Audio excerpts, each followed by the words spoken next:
Bonjour à toutes et à tous, bienvenue dans 7 jours sur la planète. Merci d'être avec nous comme chaque semaine pour un panorama choisi de l'actualité de ces 7 derniers jours. Et nous commençons par la disparition d'un grand homme, humaniste, engagé et indigné. Stéphane Hessel est mort mercredi à Paris. Ancien résistant, diplomate et écrivain français, il laisse derrière lui un manifeste qui a fait le tour du monde et y a soulevé des vagues de contestation. Il s'agit du fameux « Indignez-vous », traduit en 34 langues et vendu à des millions d'exemplaires. Nous reviendrons également sur les élections législatives en Italie et la victoire du populisme. Faute d'une majorité nette, le pays apparaît comme ingouvernable. Enfin, nous analyserons la situation avec notre invitée Anna Maria Meropoli, correspondante en France du quotidien italien Il Manifesto.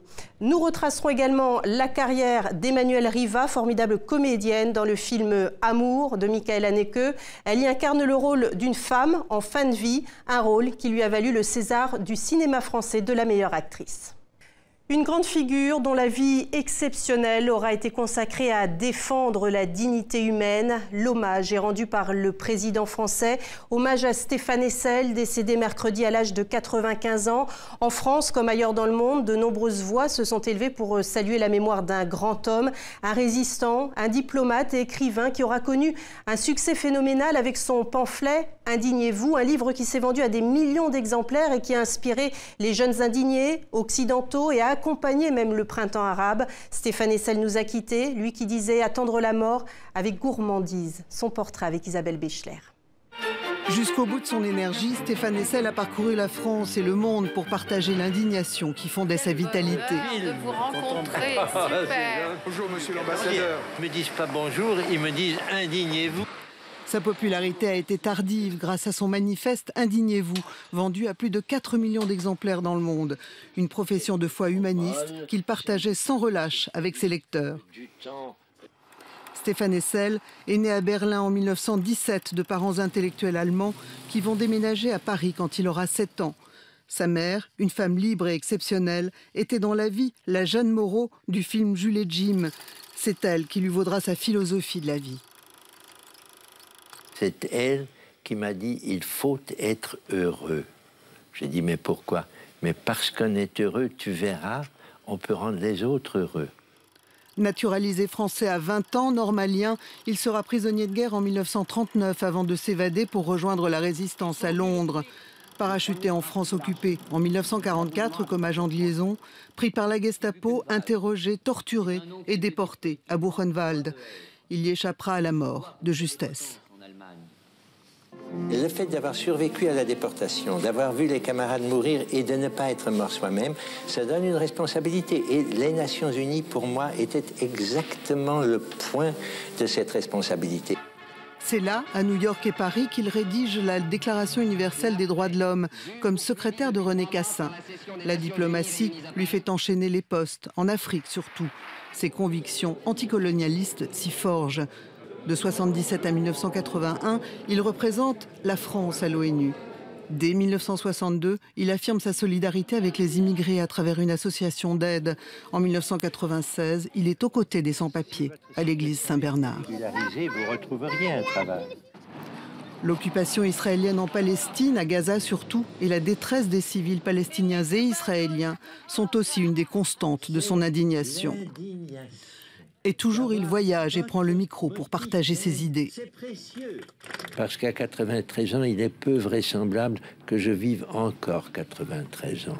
Donc, je me dis, bravo, maintenant c'est la fin, et j'ai une certaine gourmandise de la mort. Je voudrais que la mort m'arrive, quand elle voudra, mais qu'elle m'arrive avec sérénité. À 95 ans, ses forces l'ont lâché. Adieu, monsieur l'ambassadeur. Autre temps fort de cette semaine, les adieux de Benoît XVI. Ces derniers jours auront été historiques au Vatican. À 85 ans, le souverain pontife a quitté le trône de Saint-Pierre pour redevenir simple pèlerin. Le pape a fait une ultime apparition publique devant des dizaines de milliers de fidèles. Des adieux chargés d'émotions plutôt retenues. Benoît XVI a rappelé qu'il renonçait à sa charge pour le bien de l'Église. Dorothée Oliéric. C'est sa toute dernière apparition publique. Le moment est historique. Non sono più Je serai le souverain pontife de l'Église catholique uniquement jusqu'à 20 h.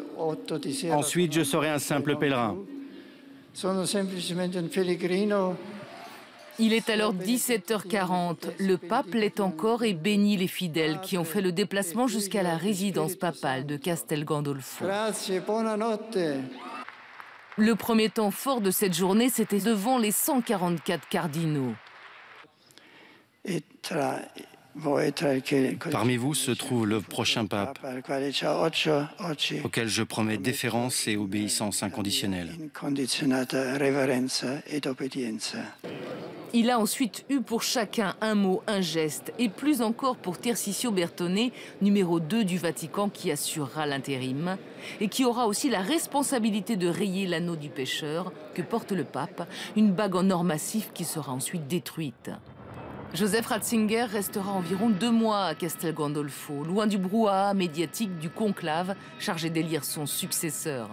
Quand il rentrera au Vatican, il s'installera dans cet ancien monastère. Le scénario du pire semble finalement s'être imposé en Italie. Résultat des élections parlementaires où aucune majorité nette n'est sortie des urnes.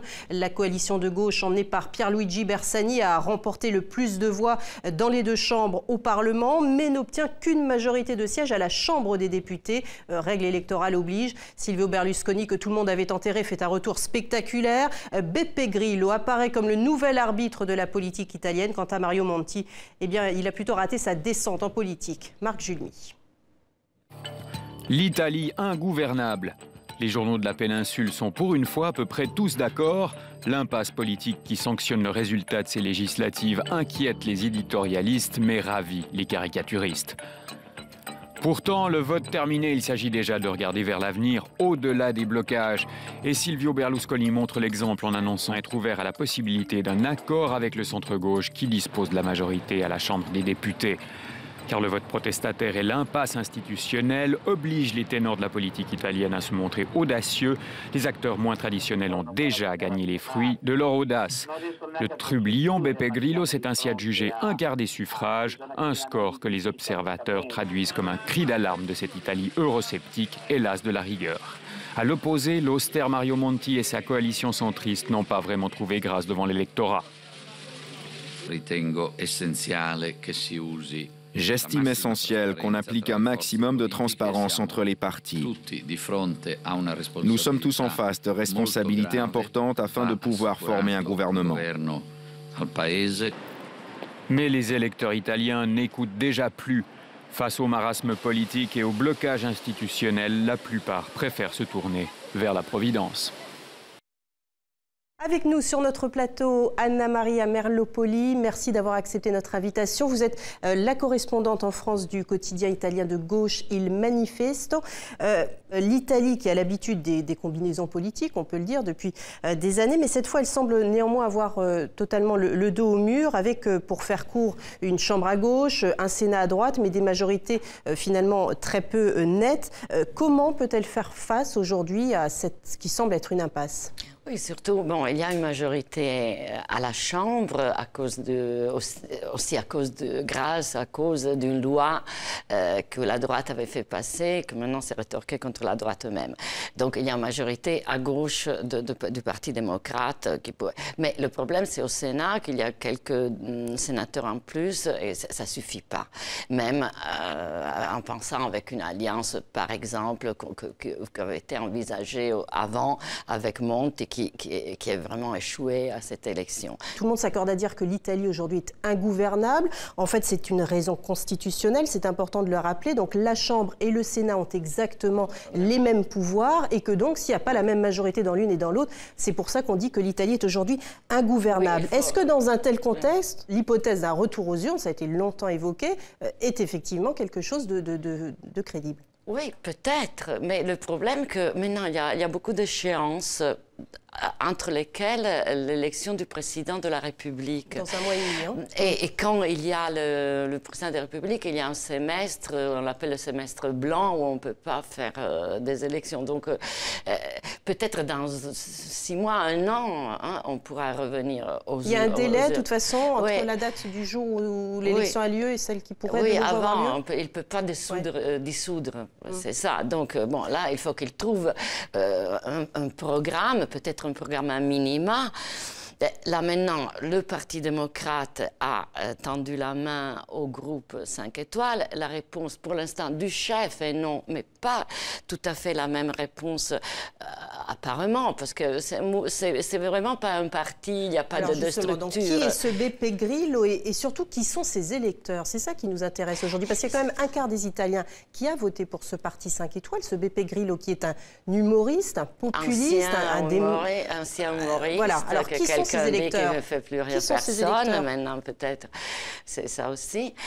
Ces électeurs, surtout ces élus, parce que ça on les voit, ces élus sont, ce serait une bonne nouvelle d'un côté, parce qu'ils sont plutôt jeunes, mais très jeunes, hein. Donc ils ont rajeuni le Parlement, je pense un des plus âgés au monde, c'était vraiment des dinosaures, sont des jeunes qui viennent diplômés.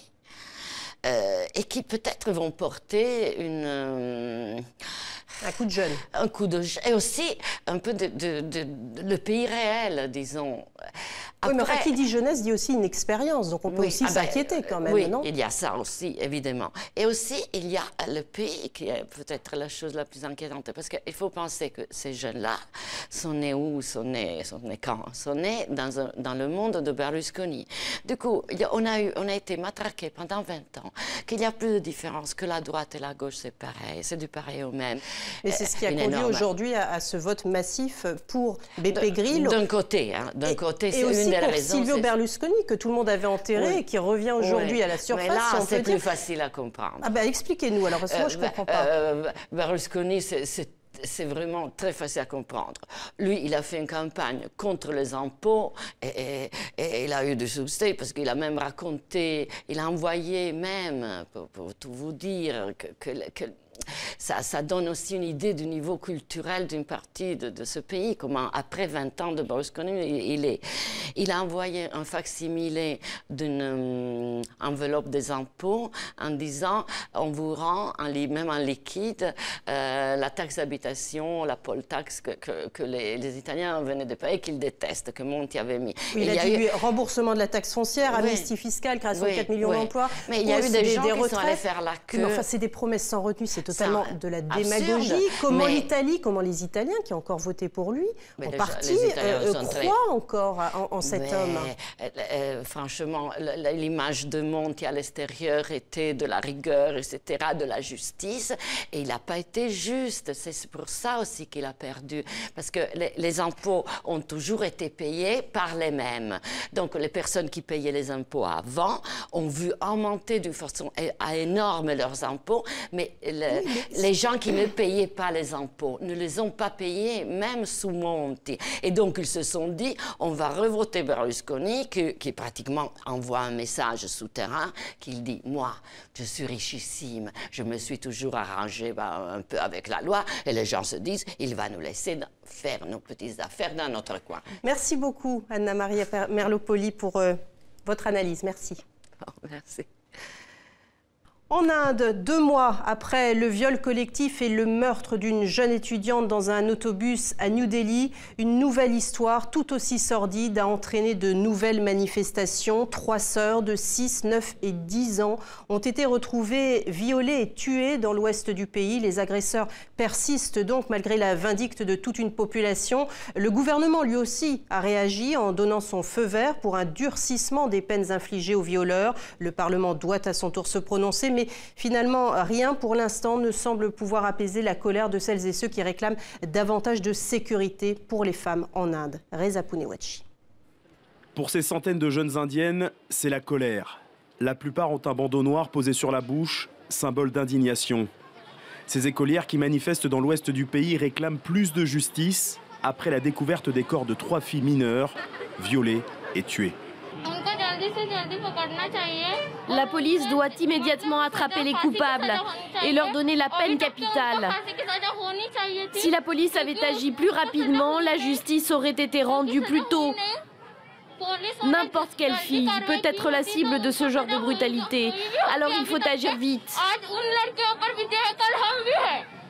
Les victimes étaient 3 sœurs. Âgées de 6, 9 et 11 ans, les fillettes ont été enlevées à leur sortie d'école. Leurs corps ont été retrouvés dans un puits 2 jours après leur disparition signalée par leur grand-père. 2 jours de trop pour la famille qui accuse la police d'avoir mis du temps à intervenir, jusqu'à ce que les villageois s'organisent et que l'affaire provoque l'émoi dans le reste du pays. Résultat, le Premier ministre indien a offert à la famille des victimes une compensation d'environ 14 000 € et un officier de police a été suspendu. La police enquête toujours et se sert de toutes les informations qu'elle reçoit. Il s'agit d'une affaire que nous prenons très au sérieux et qui mobilise une dizaine d'enquêteurs. Aucune arrestation n'a encore eu lieu, mais 4 personnes ont été interrogées. Ce nouveau drame choque l'Inde 3 mois après le viol collectif d'une étudiante de 23 ans dans un bus à New Delhi qui avait eu un écho dans le monde entier. Les récentes lois anti-viol prévues par le gouvernement n'ont pas réussi à satisfaire tout le monde sur une question cruciale, la façon dont les femmes sont traitées dans un pays encore largement dominé par les hommes. Bonjour Christian Éboulet, vous nous avez rejoint sur ce plateau et comme chaque semaine, vous allez évoquer un fait d'actualité dont on parle peu et vous avez choisi cette fois-ci un mur qui sépare l'Inde et le Bangladesh et ce depuis 20 ans. Oui Isabelle, comme on peut le voir sur cette carte, l'Inde et le Bangladesh sont désormais séparés par un double mur de barbelés. Un mur dont la construction a été lancée en 1992 par les autorités indiennes, officiellement pour lutter contre l'immigration clandestine et le terrorisme islamiste. Depuis, 50 000 soldats sont chargés en permanence de surveiller ce mur qui mesure plus de 4000 km de long. Alors pourquoi l'Inde, considérée comme la plus grande démocratie du monde, a-t-elle fait ce choix pour le moins radical? L'image en est la preuve, et pourtant pas toujours efficace. Selon certains observateurs, il s'agirait pour les Indiens de réaffirmer l'identité hindouiste de leur pays. Le Bangladesh est en effet un pays majoritairement musulman.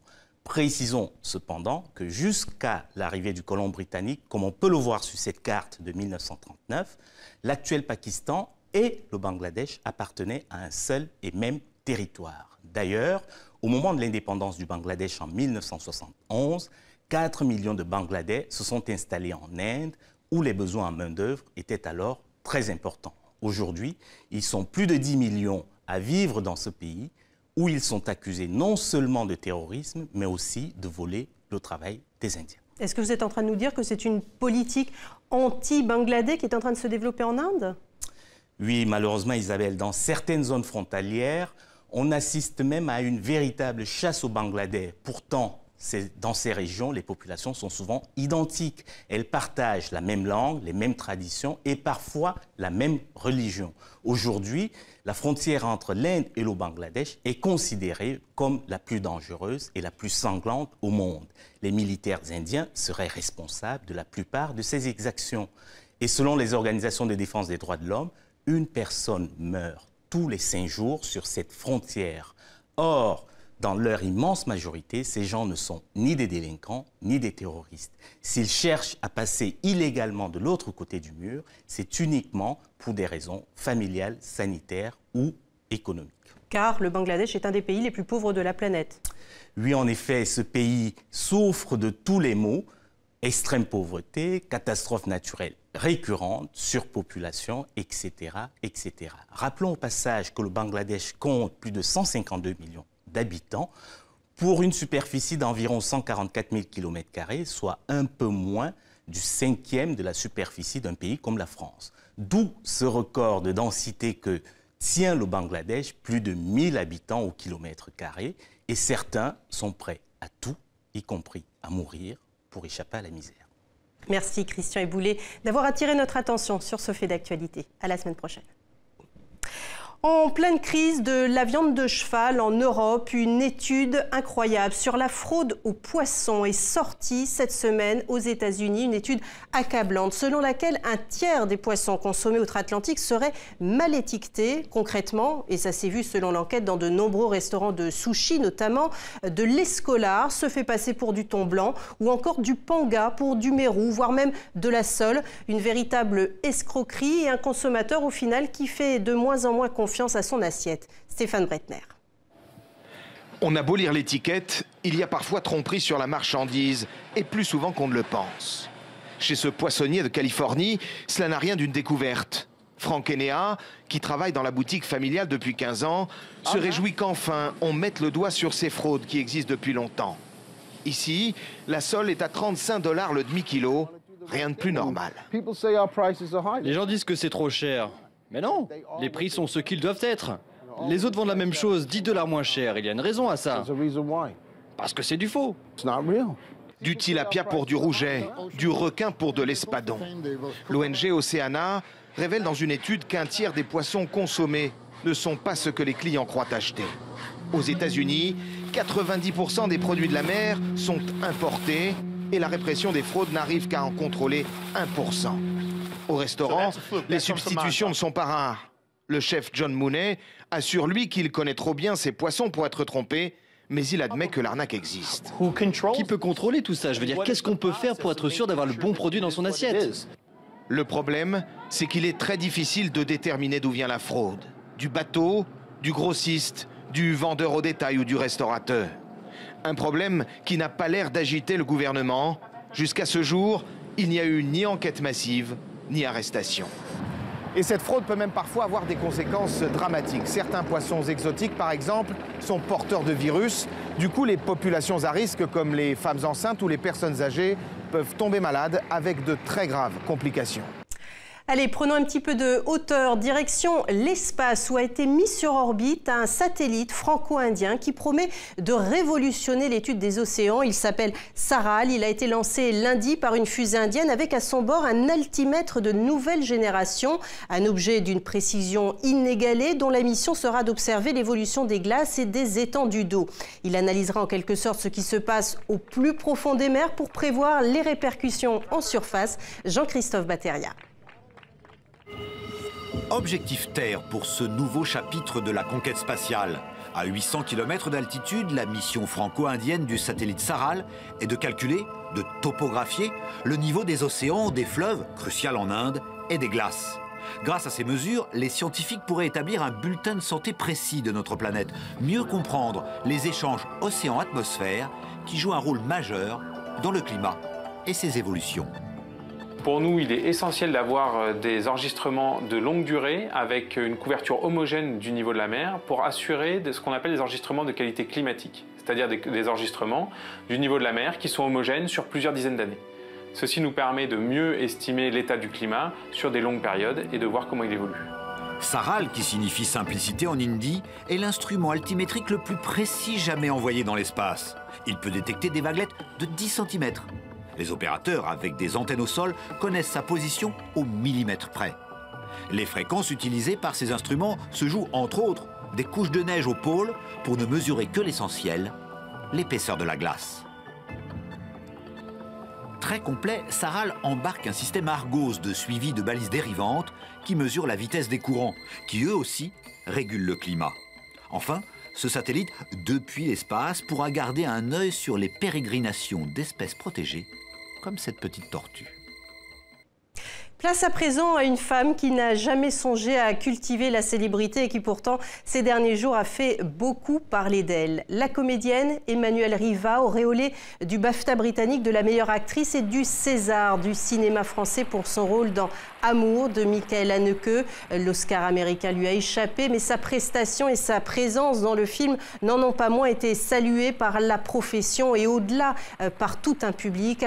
Palme d'Or au Festival de Cannes, Amour est déjà sorti dans 50 pays étrangers. Emmanuelle Riva y incarne un rôle bouleversant de femme en fin de vie, un rôle qu'elle a travaillé avec passion, dit-elle, comme l'apothéose finalement d'une carrière en dents de scie. Dominique Poncet. Interpréter une vieille dame qui, malgré l'amour fou de son mari, va sombrer peu à peu dans la décrépitude physique et mentale. Dis donc, qu'est-ce qui t'arrive? Tu es complètement folle? Quand le réalisateur Michael Haneke propose à Emmanuelle Riva d'être cette femme au bout de son chemin, la comédienne ne se doute pas que ce rôle va lui valoir une pluie de récompenses. À l'époque, elle l'accepte parce qu'elle se sent capable de s'abîmer totalement dans ce personnage. Non seulement j'ai dit oui tout de suite, bien entendu, mais j'ai senti en moi profondément que j'étais capable de faire ça à ce moment-là. Voilà. Mais c'est quoi mon image? Tu es un monstre parfois. Ce rôle, dans lequel elle s'illustre avec une justesse bouleversante, Emmanuelle Riva avoue aujourd'hui s'y être plongée sans aucune retenue. Qu'est-ce qu'il y a? Je courais, c'est une image, hein, mais je courais vers le plateau. Tellement j'étais passionnée par ce que je voulais faire et que je voulais atteindre. Être au plus près de ces personnages pour en restituer la vérité la plus intime. C'est ce que n'a cessé de guider cette comédienne exigeante au théâtre comme au cinéma. Ici, Thérèse d'Esquerroux. Là, tu me tues. Tu me fais du bien. Hiroshima, mon amour. Ces rôles, Emmanuelle Riva va les choisir toujours avec un soin maniaque, dès le début de sa carrière, sans presque jamais faire de concessions. J'en fais rarement et lorsque j'en fais, c'est très pesé, enfin. Depuis quelques années, Emmanuelle Riva avait mis sa carrière entre parenthèses, comme en attente d'avoir un rôle qui allait la réveiller. C'est fait, le monde médiatique s'agite, pas elle. Je reste tout à fait calme parce que tout le monde s'excite beaucoup autour de ça. Alors les gens sont tellement excités que j'ai pas besoin de l'être, moi. Voilà, c'est la fin de cette émission. À toutes et à tous, merci de l'avoir suivi, merci de votre fidélité. Vous pouvez retrouver bien évidemment sur le site internet de l'émission toutes les fiches pédagogiques, les dossiers pour apprendre et enseigner le français. Merci de votre confiance, excellente suite de programmes sur TV5 Monde. À la semaine prochaine.